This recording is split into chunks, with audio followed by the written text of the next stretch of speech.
Hey guys, welcome back to my YouTube channel. My name is Nia J.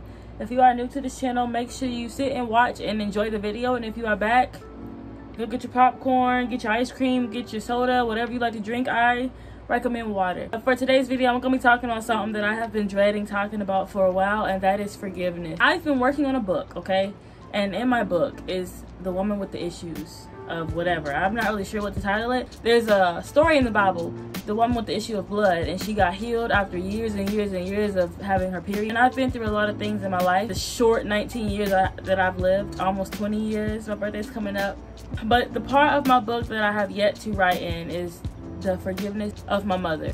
If you are a young black woman like me, if you grew up a black little girl, you understand how there is a dynamic when black mothers treat their daughters like enemies and they treat their sons like sons. They treat their sons like babies, they treat their sons like royalty, and they treat their daughters like shit. Why? I think it's like deep-rooted jealousy. I think mothers in the black community are jealous of their daughters, and it's not talked about enough. Like, my mom told me that I was the reason why she didn't get to go to prom. I was the reason why her life is messed up, and if she would have known her life would have been this way, she would have never had me. It was a point in time in my life where I used to say I hated my mother because I couldn't stand the fact that I could look at her in her eyes and she could look at me in my face and tell me that I was not the daughter that she wished for. Or even if she didn't say it with her words, she said it with her eyes, or she said it with her body, she said it with her tone. Like, my sister gets treated, you know, fair, but it was just me for some reason, and I guess it's because I'm her firstborn or whatever.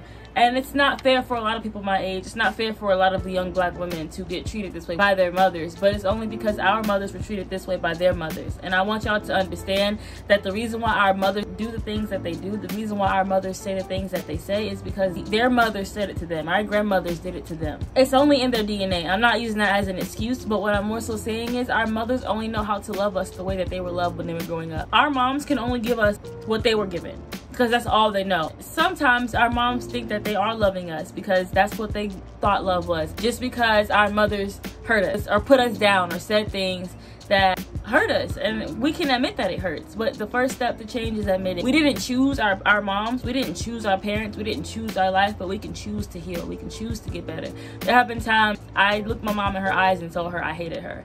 There have been times where we would fight. I will ask her, I'll be like, do you even know what my favorite color is? Like, you don't know nothing about me because you don't try to get to know me. You don't want to learn me. And I was so angry with her. There was a point in time when I was in the mental hospital and the therapist told me, it's visiting hours for the parents. We're going to invite your mom. And I was like, she's not going to come, so don't invite her. And they're like, well, if you're not going to try, then there's no point, you know, like, you have to try. And I was like, but she's not going to come. They didn't believe me. They invited her anyway. And I had to sit there and watch all the other people with their parents and their families talk to their families, because, you know, the mental hospital is not a comfortable place. And I sat there waiting on my mom to show up, and she never showed up. And the next day I talked to those same therapists, and they were like, you were right, and I'm sorry we put you through that. And that made me so angry, because I was like, why can't she choose me? Why can't she just be happy for me? Why can't she just show up for me? Why can't she just be there for me? But you want to know what? Her mother was not there for her, so she wasn't taught how to be there for her own self. See, you're taught how to treat yourself based on what your parents teach you. You're taught how to love yourself based on how your parents love you. Because what your parents show you is the first thing that you're ever going to learn in life. Your parents are the blueprint of what and how you're going to be in life. So if your parent is neglecting you, if your mom is neglecting you, if your mom is treating you like you're shit, if your mom is treating you like you're not important, you're going to feel unimportant. So in return, you're going to treat yourself like you're unimportant. And our mothers are only treating us the way that they feel on the inside. But it's not our fault. It is their own mother's fault, and that's something that our moms need to heal from. I'm not saying to give them a free pass, because we're all grown and we can all admit when we're wrong. What I am saying is, though, that we need to forgive, because our moms haven't. We can do what our moms have not done, because the last thing I want to happen is for us to grow up and be women and we treat our daughters the same way that our mothers treated us. The cycle ends now. The cycle ends with you. The cycle ends with me. We need to love each other. And that's why so many black women, so many black girls fight each other. So many black girls are against each other and competing with each other. Oh, you're light-skinned this and you're dark-skinned this. Yo! You're beautiful. If nobody told you today, you're beautiful. You don't need to look like her. The galaxy and the ocean are two different types of beautiful, but they're both beautiful. The forest and wildlife is two different types of beautiful, but they're both beautiful. Makeup and natural are two different types of beautiful, but they're both beautiful. Light and dark are two different types of beautiful. There's beauty and there's pain and there's fear and there's love and there's happiness in everything. And once we learn how to just come together, y'all, just come together. We don't have to be who our parents said that we had to be. Who were you before the world told you who you should have been? Who were you before your mama showed you who you can be? Who were you before your mom made you into who she wanted you to be? Who were you and who are you? It's okay that during that process you find yourself lost and you find yourself confused and you're like, I don't know myself. I don't know what's going on. I'm depressed. You're not depressed. You're just finding yourself because you're not who everybody else said you were. You are who God says you are. Find out who you are, and you may lose yourself a little bit in the process, but you're losing a version of you that was forced onto you for a version of you that was destined for you. Our mothers may or may not have done dirty and bad things and things that hurt us in the long run, but our mothers are hurt too. Do you want to be the bullied person who becomes the bully? Or do you want to be the bullied person who teaches the bully? Do you want to be the bullied person who changes the bully? Do you want to be that person who grew up being abused and become the abuser? Or do you want to be the person who was abused and help other people who were also being abused? Because if we stand together and we help each other, then the world will be a lot better. Work as a team. The strongest team is a team that works together. Because if a team does not work together, then the team will fail. I've never met a team who had poor communication skills succeed or win a battle. I've never seen it. And I want you to point it out to me. I want you to show me. Show me where you've seen a team that didn't work as a team, who won as a team. It's not me against her. It's not me against you. It's not you against them. It's us against this problem. And this problem is forgiveness. This problem is self-hate. You don't think that is weird that I look at you. I look at you and I say, I wish I had big boobs. I wish I had a big booty like you. And you look at me and you say, you have the perfect body. You have the body society says is good. You have the skinny body. I wish I had the skinny body. You're a model. You're not appreciating your body, Naya. And I look at myself in the mirror and I don't see what you're talking about. Because I wish I looked like you.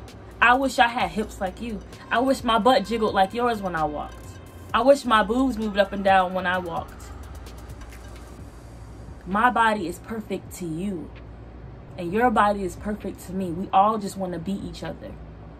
Instead of loving the bodies and the selves and the skin that we came in. We all just want to be each other. Why are you pointing at her because she has what you want? She has something that you can't get when she probably don't even want it herself. She probably wants what you got. Focus on what's on your plate. Eat what's on your plate, because I promise you the food that they got is probably not even that damn good. You might not even like it. I just want to say that we need to forgive our mothers. I want to say that though our mothers hurt us and though you are in a lot of pain, your mom has done some things that you can never forgive her for, forgive her. And not for her, but for you. Because it's not doing anything but killing you. It's not doing anything but stopping you. It's not doing anything but hindering you and slowing you down. If you let go of some of the baggage, you'll be able to walk. If you let go of some of the baggage, you'll be able to climb. If you let go of some of the baggage, you'll be able to run faster. If you let go of all that baggage, you'll be able to move faster and get to your destination faster and get to the life and be the person you want to be faster. But you got to let go of some of the baggage and you can run. You can run. But you can't run if you got baggage. You can't run if you got to drag everything with you. Let it go. Let it go. Let it go. It's not yours to carry. It's not yours to keep it. It's not yours to hold on to. Let it go. Breathe. Relax your shoulders. Relax your neck. Rest your tongue. Rest your face. Look around you. You're blessed. Look around you.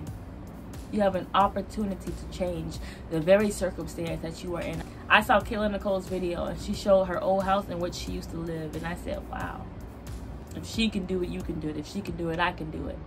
We need to look at each other's goals as black women as motivation. To say, hey, I can do it too. And not, I hate you. Because I want what you got. You don't want what they got. You don't want what she has. Because in order to have what she has, you have to go through the same shit that she went through. And you probably wouldn't make it through it. God knew exactly what you could handle, so he gave it to you. If he would have gave you Kayla's battle, if God would have gave you my battle, you probably would have been even more depressed than you are right now. We have to love our mothers the way that they never loved us.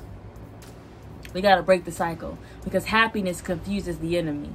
Praise confuses the enemy. Excitement and joy confuses the enemy. Forgiveness confuses the enemy. Worship confuses the enemy. Prayer confuses the enemy. Grace and gratefulness confuses the enemy. Why? Because the enemy wants to hinder you. The enemy does not have access to stop you, but he does have access to plant seeds inside of you.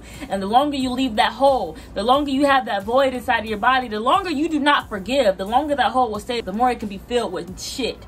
The more that void can be filled with nonsense. The more that void will be filled with Satan's lies to you. Fill that void. Close it. And let it heal. You don't even have to talk to your mother. Talk to God about it. Take it to God. Take it to God. But heal, baby. Heal, boo. Heal. I'm healing too. We're going to heal together. And if you ain't never had nobody work with you as teamwork, we're going to work now. We're going to work now. We're going to work together right now. We're going to start now. We got this, boo. Don't you ever let nothing come against you. Don't you ever let nothing keep you upset and keep you stuck for too long. Don't you ever stay stuck for too long. Ever. Pray about it. And let it go.